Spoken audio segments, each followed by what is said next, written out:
നമസ്കാരം. നമ്മുടെ പുതിയൊരധ്യായത്തിലേക്ക് എല്ലാ പ്രിയ പ്രേക്ഷകർക്കും ഹൃദ്യമായ സ്വാഗതം. എല്ലാവരും സുഖമായിരിക്കുന്നെന്ന് കരുതുന്നു. ഇന്ന് നമ്മൾ ചർച്ച ചെയ്യാൻ പോകുന്നത് പലരുടെയും ഭയത്തിനും ആശങ്കയ്ക്കും കാരണമാകുന്ന ഒരു വിഷയത്തെക്കുറിച്ചാണ്. അതായത് നാഗങ്ങളെക്കുറിച്ചും നമ്മെ ബാധിച്ചേക്കാവുന്ന ചില ദോഷങ്ങളെക്കുറിച്ചും. നമ്മുടെ പ്രകൃതിയിൽ നമുക്കൊപ്പം വസിക്കുന്ന ധാരാളം ജീവജാലങ്ങളുണ്ട്. അതിൽ ചില ജീവജാലങ്ങൾ നമ്മുടെ ജീവന് വരെ ഭീഷണിയാവാറുമുണ്ട്. എന്നാൽ ഇവയൊന്നും നമ്മെ വെറുതെ വന്ന് ആക്രമിക്കുകയോ വെറുതെ ഉപദ്രവിക്കുകയോ ചെയ്യുകയില്ല. എന്നാൽ നാം അറിയാതെ ചെയ്യുന്ന ചില തെറ്റുകൾ ഒരുപക്ഷെ ഇത്തരം ദോഷങ്ങളിലേക്ക് കൊണ്ടുചെന്ന് എത്തിച്ചേക്കാം. അതൊരുപക്ഷെ നിങ്ങൾ അറിയണമെന്നില്ല. അതുകൊണ്ടാണ് പ്രപഞ്ചം ഇത്തരത്തിലുള്ള സൂചനകൾ നിങ്ങളുടെ മുന്നിലേക്ക് തരുന്നത്. പല ആളുകളും അത് അവഗണിക്കും. എന്നാൽ അതിൻ്റെ പരിണിതഫലം പിന്നീട് അനുഭവിക്കുകയും ചെയ്യും. ചില ആളുകൾ ഇത്തരം കാര്യങ്ങൾ കാണുകയും അതിനെക്കുറിച്ച് ആഴത്തിൽ പരിശോധിക്കുകയും ചെയ്യും. പറഞ്ഞു കഴിഞ്ഞാൽ ഈ പ്രപഞ്ചത്തിൽ നടക്കാൻ പോകുന്ന കാര്യങ്ങളെക്കുറിച്ചും സംഭവിക്കാനിരിക്കുന്ന കാര്യങ്ങളെക്കുറിച്ചുമെല്ലാം പ്രപഞ്ചം നമുക്ക് കൃത്യമായ സൂചനകൾ നൽകും. എന്നാൽ ഇത്തരം സൂചനകൾ കാണുമ്പോൾ, ഇത്തരം കാര്യങ്ങളെക്കുറിച്ച് അറിയുമ്പോൾ നാം ഭയപ്പെടുകയല്ല വേണ്ടത്. മറിച്ച് എന്തുകൊണ്ടാണ് ഇങ്ങനെ സംഭവിക്കുന്നതെന്ന് ആത്മപരിശോധന നടത്തുകയാണ് വേണ്ടത്. മഹാദേവൻ്റെ അനുഗ്രഹത്തോടെ പ്രകൃതിയുടെ കാവൽക്കാരായ നാഗങ്ങൾ എന്തുകൊണ്ടാണ് നമ്മുടെ ജീവിതത്തിൽ ഇടപെടുന്നു എന്ന് നമുക്ക് വിശദമായി പരിശോധിക്കാം. നാഗങ്ങളൊന്നും തന്നെ അശുദ്ധമായ സ്ഥലങ്ങളിൽ വസിക്കുകയില്ല. എന്നാൽ അനാസ്ഥ മൂലം നാം അവയുടെ ആവാസ വ്യവസ്ഥയെ അലോസരപ്പെടുത്തുമ്പോഴാണ് പ്രശ്നങ്ങൾ തുടങ്ങുന്നത്. സ്വാർത്ഥ താല്പര്യങ്ങൾക്ക് വേണ്ടി നമ്മിൽ പലരും ഭൂമിയെ, പ്രപഞ്ചത്തെ, പ്രകൃതിയെ നശിപ്പിച്ചുകൊണ്ടിരിക്കുകയാണ്. നാം ഭൂമി കയ്യേറിക്കൊണ്ടിരിക്കുകയാണ്. ഇത്തരത്തിൽ നാം കയ്യേറുന്ന ഭൂമികൾ ഒരുപക്ഷെ അതിന് അവകാശികൾ വേറെയുമുണ്ടാകും. ഈ പ്രപഞ്ചത്തിലെ മറ്റ് ജീവജാലങ്ങൾ, അവയിൽപ്പെട്ടത് തന്നെയാണ് പാമ്പുകൾ. അവർ വസിക്കുന്ന സ്ഥലം, അവർ കാലങ്ങളായി അവിടെ വസിക്കുന്നവരാവാം. അവിടെ നിങ്ങൾക്ക് മുന്നേ അവർ സ്ഥാനമുറപ്പിച്ചിട്ടുണ്ടാവും. എന്നാൽ ഇതൊന്നും മനസ്സിലാക്കാതെ അത്തരം സ്ഥലങ്ങൾ നിങ്ങൾ കയ്യേറുകയും അവിടെ നിങ്ങൾക്ക് തോന്നുന്ന രീതിയിലുള്ള പ്രവർത്തനങ്ങൾ നടത്തുകയും ചെയ്യുന്നു. ഇതൊരുപക്ഷെ നിങ്ങൾ അറിയണമെന്നില്ല. എന്നാൽ നിങ്ങളുടെ ജീവിതത്തെ വലിയ രീതിയിൽ ബാധിക്കുന്നുണ്ടാവും. ചില ആളുകളാകട്ടെ പാമ്പുകളെ കാണുമ്പോൾ കൊല്ലുകയാണ് പതിവ്. അത് എവിടെ വെച്ച് കണ്ടാലും, അവരുടെ ആവാസ സ്ഥലത്ത് കണ്ടാലും കൊന്നുകളയുകയാണ് പതിവ്. അല്ലായെങ്കിൽ അതിനെ കല്ലെടുത്തെറിയുക, അതിനെ പരിക്കേൽപ്പിക്കുക, അതിനെ വേദനിപ്പിച്ച് വിടുക. ഇത്തരത്തിലുള്ള പല കാര്യങ്ങളും നമ്മിൽ പല ആളുകളും ചെയ്യുന്നതാണ്. ഇതിൻ്റെയെല്ലാം ദോഷം നാം അറിയാതെ അനുഭവിക്കുകയും ചെയ്യും. നാഗത്തിൻ്റെ ദോഷം അത്ര പെട്ടെന്നൊന്നും നമ്മുടെ ജീവിതത്തിൽ നിന്ന് വിട്ടൊഴുകിയില്ല. തലമുറകളോളം നിങ്ങളെ വേട്ടയാടും. ഒരുപക്ഷെ നിങ്ങൾ ചെയ്യുന്നതിൻ്റെ പരിണിതഫലം നിങ്ങളുടെ പുതുതലമുറകളായിരിക്കും അനുഭവിക്കുക. അതുകൊണ്ടാണ് ഇത്തരം സന്ദേശങ്ങളെ അവഗണിക്കരുതെന്ന് പറയുന്നത്. നാം ഈ പ്രപഞ്ചത്തിൽ വരുന്നത് ഇവിടെ മറ്റുള്ള ജീവികളെ ഉപദ്രവിച്ചുകൊണ്ട് ജീവിക്കുവാനല്ല, എല്ലാ സഹജീവികളെയും സ്നേഹിച്ചുകൊണ്ട് എല്ലാ ജീവികൾക്കും കാരുണ്യത്തിൻ്റെ പ്രകാശം നൽകിക്കൊണ്ട് പോകുവാനാണ്. നിങ്ങളുടെ വീട്ടിലോ വീടിൻ്റെ പരിസരത്തോ ഇത്തരത്തിൽ പാമ്പുകളെ കാണുകയാണെങ്കിൽ നിങ്ങൾ ഭയപ്പെടുകയല്ല വേണ്ടത്, ജാഗ്രതയാണ് പാലിക്കേണ്ടത്. പാമ്പുകൾ വീടുകളിലേക്ക് വരാനുള്ള സാഹചര്യത്തെക്കുറിച്ച് യുക്തിപരമായും ആത്മീയപരമായും ചിന്തിക്കുക. അതിനുള്ള സാധ്യതകളെ പരിശോധിക്കുക. അതിനു വേണ്ട കാര്യങ്ങൾ ചെയ്യുക. ആ പാമ്പിനെ അവിടെ നിന്ന് മാറ്റുവാനുള്ള കാര്യങ്ങൾ ചെയ്യുക. അതിൻ്റെ അടുത്ത് പോകുവാനോ അതിനെ ഉപദ്രവിക്കുവാനോ നിൽക്കരുത്. മനുഷ്യവാസമില്ലാത്ത ദൂര സ്ഥലങ്ങളിലേക്ക് അവയെ മാറ്റുക. നമുക്ക് അസാധ്യമാണ് എങ്കിൽ അതിന് സാധ്യമായ കഴിവുകളുള്ള ആളുകൾ നമുക്കിടയിലുണ്ട്. അവരെ കൊണ്ട് അതിനെ അവിടെ നിന്ന് മാറ്റുക. എന്നാൽ ഒന്നോ രണ്ടോ തവണ വീടിനോട് ചേർന്നോ വീട്ടിലോ പാമ്പുകൾ വന്നാൽ അതൊരുപക്ഷെ ദോഷകരമാവണമെന്നില്ല. അത് നിങ്ങളെ ബാധിച്ച ദോഷങ്ങൾ കൊണ്ടാവണമെന്നില്ല. എന്നാൽ തുടർച്ചയായി കുടുംബത്തിൽ അകാരണമായ ഭയം, കാര്യതടസ്സങ്ങൾ, വിവാഹ തടസ്സം, സന്താനഭാഗ്യമില്ലായ്മ, സ്വപ്നത്തിൽ പാമ്പുകളെ കാണുക, പാമ്പുകടിയേൽക്കുക, വീട്ടുമുറ്റത്ത് അസ്വാഭാവികമായ ശല്യങ്ങൾ ഉണ്ടാവുക. ഇത്തരം സാഹചര്യങ്ങളിൽ ഭയപ്പെടാതെ പ്രായശ്ചിത്തങ്ങൾക്കായി ഒരുങ്ങുകയാണ് നിങ്ങൾ ചെയ്യേണ്ടത്. നാഗദോഷങ്ങൾ അകറ്റുവാനും നാഗപ്രീതിക്കുമായി നിങ്ങൾക്ക് മണ്ണാർശാല ശ്രീ നാഗരാജ ക്ഷേത്രത്തിൽ ദർശനം നടത്തി പ്രാർത്ഥിച്ച് വഴിപാടുകൾ ചെയ്യാവുന്നതാണ്. നാഗാരാധനയുടെ പ്രധാന കേന്ദ്രമാണിവിടെ. ഇവിടെ നടത്തുന്ന നൂറും പാലും വഴിപാട് അത്യന്തം ഫലപ്രദമാണ്. ഇത് നിങ്ങളുടെ ജീവിതത്തിൽ ബാധിച്ചിരിക്കുന്ന ഇത്തരത്തിലുള്ള എല്ലാ ദോഷങ്ങളെയും ഇല്ലായ്മ ചെയ്യാൻ സഹായിക്കും. നിങ്ങളുടെ പരമ്പരകൾക്കും അതിൻ്റെ ഒരു അനുഗ്രഹമുണ്ടാവും. സാധ്യമാകുന്ന സമയങ്ങളിലെല്ലാം ഇത്തരത്തിലുള്ള ക്ഷേത്രത്തിൽ ദർശനം നടത്തി വഴിപാടുകൾ ചെയ്ത് പ്രാർത്ഥിക്കുന്നത് നിങ്ങളുടെ ജീവിതത്തിലെ ഇങ്ങനെയുള്ള പ്രയാസങ്ങളെ മറികടക്കുവാൻ വളരെയധികം സഹായിക്കും. ഒപ്പം നിങ്ങൾക്കൊപ്പം വസിക്കുന്നവർക്കും അതിൻ്റെ ഒരു അനുഗ്രഹം ലഭിക്കും. ഒപ്പം തന്നെ സാധ്യമാവുകയാണെങ്കിൽ അനന്തപത്മനാഭ സ്വാമി ക്ഷേത്രത്തിൽ ദർശനം നടത്തുക. അനന്തശയന രൂപത്തിലുള്ള ഭഗവാനെ ദർശിക്കുന്നത് സർപ്പദോഷ ശമനത്തിന് ഉത്തമമാണ്. ഇതും നിങ്ങളുടെ ജീവിതത്തിലെ ഇത്തരം ദോഷങ്ങളെ അകറ്റുവാൻ വളരെയധികം സഹായിക്കും. ഇത്തരം ക്ഷേത്രങ്ങളിൽ ദർശനം നടത്തി അനുഗ്രഹം വാങ്ങുന്നവർ ധാരാളമുണ്ട്. അവരുടെ ജീവിതത്തിൽ ഇങ്ങനെയുള്ള പ്രതിസന്ധികൾ വളരെ വിരളമായിരിക്കും. കാരണം അവർക്ക് ലഭിക്കുന്ന മുന്നറിയിപ്പുകളും സൂചനകളും എല്ലാം അവർ ഗൗരവത്തോടെ കാണുകയും അതിനുവേണ്ട പരിഹാര കർമ്മങ്ങൾ ചെയ്യുകയും ചെയ്യുന്നു.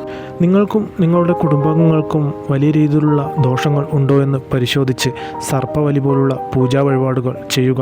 ഇതും നിങ്ങളുടെ ജീവിതത്തിലെ ഇത്തരം ദോഷങ്ങളെ അകറ്റി സമാധാനവും ഐശ്വര്യവും സമ്പത്തും എല്ലാം നിലനിർത്തുന്നതിനെ സഹായിക്കും. നാഗരാജാവിനും സർപ്പങ്ങൾക്കും വളരെ പ്രിയപ്പെട്ട ഒരു വഴിപാടാണ് നൂറും പാലും.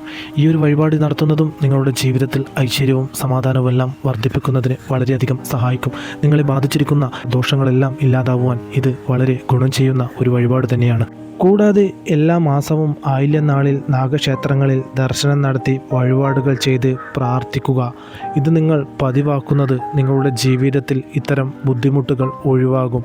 നിങ്ങളുടെ പരമ്പരകളിൽ ആരെങ്കിലും തന്നെ ഇത്തരം ദോഷങ്ങൾ ചെയ്തിട്ടുണ്ടെങ്കിൽ ഇങ്ങനെയുള്ള കാര്യങ്ങൾ ശ്രദ്ധിക്കുന്നത് നിങ്ങളുടെ ദോഷങ്ങൾ ഇല്ലാതാവുവാനും നിങ്ങളുടെ കുടുംബത്തിനും നിങ്ങളുടെ ജീവിതത്തിലേക്കും ഐശ്വര്യം കടന്നു വരുന്നതിനും സഹായിക്കും.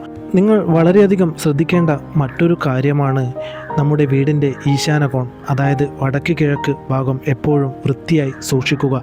ഇവിടെയാണ് നാഗദൈവങ്ങളുടെ സാന്നിധ്യം കൂടുതൽ ഉണ്ടാവുമെന്ന് വിശ്വസിക്കപ്പെടുന്നത്. അത്തരം സ്ഥലങ്ങളിൽ നാം നാഗങ്ങളെ പ്രത്യക്ഷത്തിൽ കാണണമെന്നില്ല.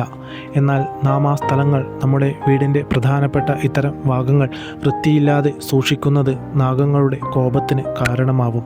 അതുകൊണ്ട് തന്നെ നമ്മുടെ വീടും പരിസരവും എന്നും നല്ല ശുദ്ധിയോടെ കാത്തു സൂക്ഷിക്കണം. ശുദ്ധിയുള്ള സ്ഥലങ്ങളിൽ ഭഗവാന്റെ സാന്നിധ്യമുണ്ടാകും. അത്തരം സാന്നിധ്യം നമുക്കുണ്ടാകുന്ന പല ദോഷങ്ങളെയും ഇല്ലായ്മ ചെയ്യുവാൻ സഹായിക്കും. പല വീടുകളുടെ ഉൾഭാഗം വൃത്തിയാണെങ്കിലും വീടിനോട് ചേർന്നുള്ള ഭാഗങ്ങൾ എന്നും വൃത്തിയില്ലാതെ കിടക്കുകയായിരിക്കും.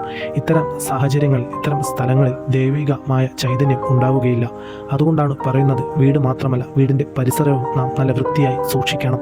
വീടും പരിസരവും ശുദ്ധിയാക്കുമ്പോൾ അത് കേവലം ഭൗതികമായ ശുചീകരണമല്ല, മറിച്ച് ദോഷങ്ങളെ പുറന്തള്ളാനുള്ളൊരു പ്രക്രിയ കൂടിയാണ്.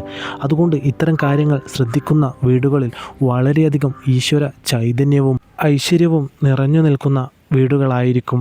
അവിടെ വസിക്കുന്നവർക്കും അതിൻ്റെ ഒരു ഗുണഫലം ലഭിക്കും. നിങ്ങൾ തീർച്ചയായും നിങ്ങൾക്കോ നിങ്ങളുടെ കുടുംബത്തിലുള്ളവർക്കോ നാഗദോഷങ്ങൾ ഉണ്ടോ എന്ന് കൃത്യമായി പരിശോധിക്കുക തന്നെ ചെയ്യണം.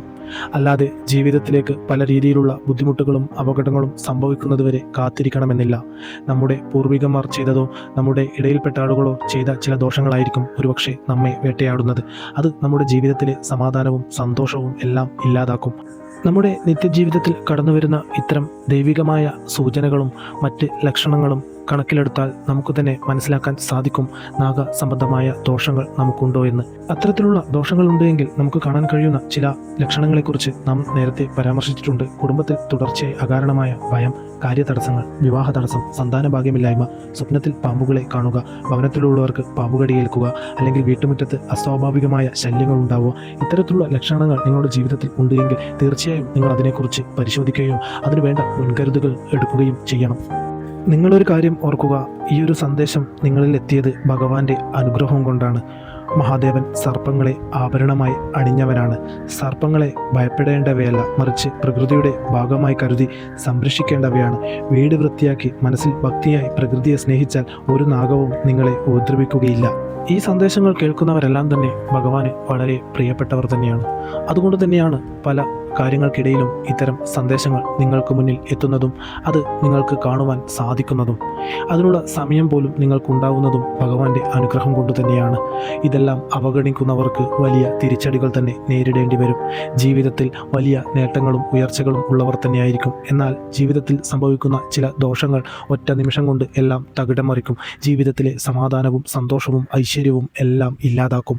നമ്മുടെ ജീവിതത്തിൽ സമാധാനവും സന്തോഷവും കുടുംബത്തിൻ്റെ ഭദ്രതയും കുടുംബത്തിൻ്റെ ഐശ്വര്യവും നിലനിർത്തേണ്ടത് നമ്മുടെ ഉത്തരവാദിത്തമാണ്. അത് മറ്റാരും ചെയ്യുകയില്ല. ഇങ്ങനെയുള്ള കാര്യങ്ങൾ ശ്രദ്ധിക്കുന്നതിലൂടെ നമ്മുടെ ജീവിതത്തിൽ വലിയ മാറ്റങ്ങൾ ഉണ്ടാകും. അതിൻ്റെ ഒരു ഗുണഫലം നമ്മുടെ കുടുംബത്തിൽ, നമ്മുടെ ഭവനത്തിൽ നമുക്കൊപ്പം താമസിക്കുന്നവർക്കും ഉണ്ടാകും. നിങ്ങളുടെ ജീവിതത്തിൽ ഇത്തരം ബുദ്ധിമുട്ടുകൾ അനുഭവിക്കുന്നുണ്ട് എങ്കിൽ ആയില്യം പോലുള്ള വിശേഷാൽ ദിവസങ്ങളിലും ചൊവ്വ വെള്ളി ദിവസങ്ങളിലും പൂജാ വഴിപാടുകൾ നടക്കുന്നുണ്ട്. ഇത്തരം പൂജാ വഴിപാടുകൾ നിങ്ങൾക്കും പങ്കാളിയാവാവുന്നതാണ്. അതിനായി നിങ്ങളുടെ പേരും നാളും താഴെ കമൻറ്റായി രേഖപ്പെടുത്തുക.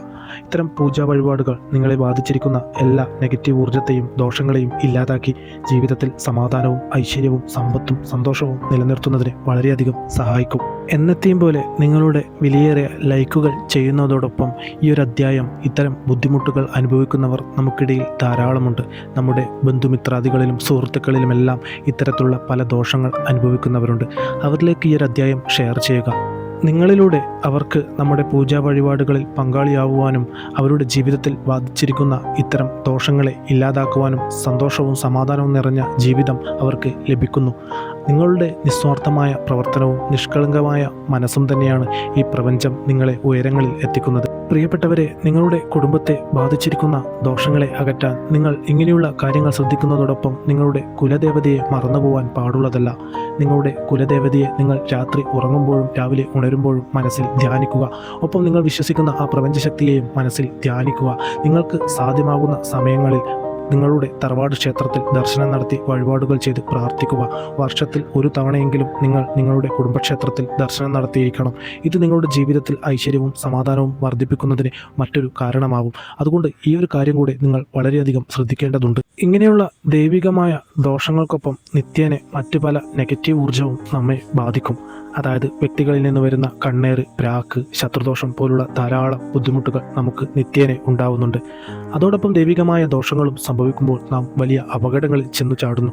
അതുകൊണ്ടാണ് നാം നിത്യേന നമ്മുടെ ജീവിതത്തിൽ സംഭവിക്കുന്ന കാര്യങ്ങളെ പരിശോധിക്കുകയും അതിൽ നിന്നുണ്ടാവുന്ന ദോഷങ്ങൾക്കെതിരെ നാം പ്രതിവിധി കാണണമെന്നും പറയുന്നത്. അല്ലാത്ത പക്ഷം നാം എത്ര ഉയർച്ചകൾ കീഴടക്കിയെന്ന് പറഞ്ഞാലും പിന്നീട് വലിയ തിരിച്ചടികൾ നേരിടേണ്ടി വരും. നാം കെട്ടിപ്പടുത്ത നമ്മുടെ സാമ്രാജ്യമാകെ തകർന്ന് തരിപ്പണമാവും. അതുകൊണ്ട് ഇത്തരം ശക്തികളെ, ഇത്തരം ദോഷങ്ങളെ നമ്മിൽ നിന്നും അകറ്റി നിർത്തേണ്ടത് നമ്മുടെ ഉത്തരവാദിത്തമാണ്. നിത്യജീവിതത്തിൽ സംഭവിക്കുന്ന കാര്യങ്ങളും നാം ജനിക്കുന്നതിന് മുൻപുള്ള ചില ദോഷങ്ങളും ജനിച്ചതിന് ശേഷമുള്ള ദോഷങ്ങളും എല്ലാം നാം കണ്ടെത്തി അതിനുവേണ്ട പരിഹാരങ്ങൾ ചെയ്ത് മുന്നോട്ട് പോവുകയാണെങ്കിൽ വലിയ അപകടങ്ങൾ ഇല്ലാതെ, വലിയ ബുദ്ധിമുട്ടുകൾ ഇല്ലാതെ മുന്നോട്ട് പോകുവാൻ സാധിക്കും. അതുകൊണ്ടാണ് ഇത്തരം സൂചനകളെ അവഗണിക്കരുതെന്ന് പറയുന്നത്. സൂചനകളെ കൃത്യമായി വിലയിരുത്തുക, അതിനുവേണ്ട പ്രതിവിധികൾ കാണുക, ജീവിതത്തിൽ ഐശ്വര്യവും സമാധാനവും കൊണ്ടുവരാനുള്ള കഠിന പ്രയത്നം തുടരുക. നിങ്ങളുടെ ജീവിതത്തെ ബാധിച്ചിരിക്കുന്ന എല്ലാ ദോഷങ്ങളും ഇല്ലാതായി നിങ്ങളുടെ ജീവിതത്തിലേക്ക് സമാധാനവും ഐശ്വര്യവും സന്തോഷവും സമ്പത്തും നിറഞ്ഞു നിൽക്കട്ടെ എന്ന് നാം പ്രാർത്ഥിക്കാം. നമ്മുടെ പ്രാർത്ഥനകളിൽ നിങ്ങളെ ഉൾപ്പെടുത്താം. ഭഗവാന്റെ അദൃശ്യമായ കരങ്ങൾ എപ്പോഴും നിങ്ങൾക്കൊപ്പം ഉണ്ടാവും. ഭഗവാനെ വഴിപറയാതെ പ്രാർത്ഥനാപൂർവ്വം മുന്നോട്ട് പോവുക.